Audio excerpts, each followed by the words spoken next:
A cruz era um terrível instrumento de tortura que os romanos reservavam principalmente para escravos e estrangeiros. A pessoa crucificada poderia ficar dias pendurada até que finalmente encontrava a morte.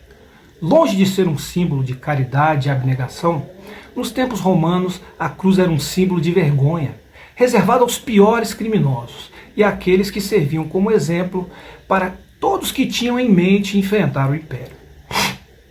O simbolismo da cruz era tão ruim no mundo antigo que Paulo chega a escrever em 1 Coríntios 1, 22 e 23, porque os judeus pedem sinal e os gregos buscam sabedoria, mas nós pregamos a Cristo crucificado, que é escândalo para os judeus e loucura para os gregos.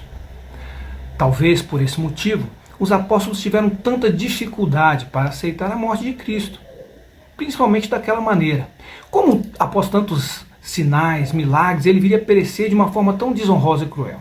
A esperança de que o Messias havia chegado se esvaía dos corações dos discípulos. E naqueles dias antes da ressurreição, parecia que tudo estava perdido. Tudo aquilo parecia sem sentido. Todos os milagres, as palavras maravilhosas, a esperança no reino de Deus. Não consigo imaginar o vazio e a desesperança que tomaram os seguidores do Mestre naqueles 3 dias. Parecia que tudo tinha sido em vão.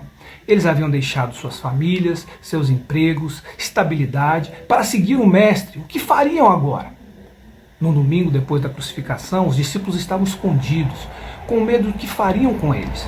Mas quando não havia nenhuma esperança, Jesus quebra todas as expectativas e, entrando no lugar onde se escondiam, dá ordem para a maior missão de todas. Disse-lhes, pois, Jesus outra vez: a paz seja convosco. Assim como o Pai me enviou, também eu vos envio a vós. João 20, 21. Podemos traçar um paralelo entre o sacrifício de Cristo, o ministério dos apóstolos e o trabalho policial, principalmente pela natureza sacrificial da tarefa. Claro, não somos salvadores do mundo, nem podemos nos comparar à grandeza de Cristo, mas sua morte é um exemplo e um modelo para os dias mais difíceis, onde tudo parece não fazer sentido e a esperança vai embora. Assim como o Messias entregou sua vida por aqueles que não a mereciam, os policiais precisam arriscar suas vidas diariamente para servir e proteger pessoas que muitas vezes desprezam seu trabalho.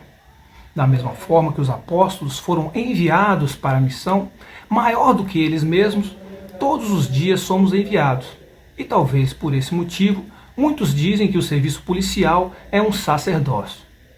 Mas alguns podem dizer que o trabalho secular não é feito para Deus, que ministério se desenvolve dentro da igreja. Mas a palavra nos empurra num sentido oposto, nos ensinando que tudo o que fazemos deve ser para a glória de Deus. Portanto, quer comais, quer bebais ou façais qualquer outra coisa, fazei tudo para a glória de Deus. Está lá em 1 Coríntios 10, 31.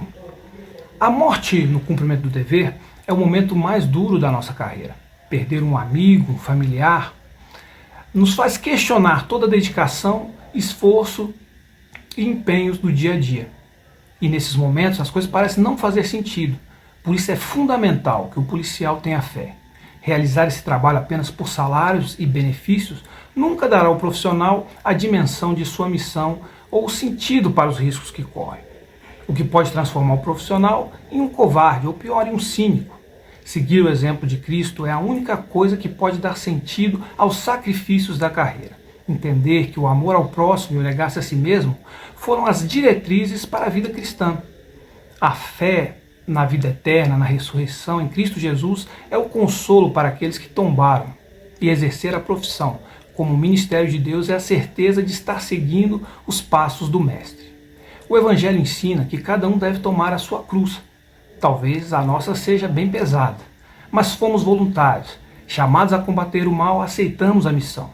Que o sacrifício de Cristo na cruz seja nossa inspiração e consolo para o dia mau.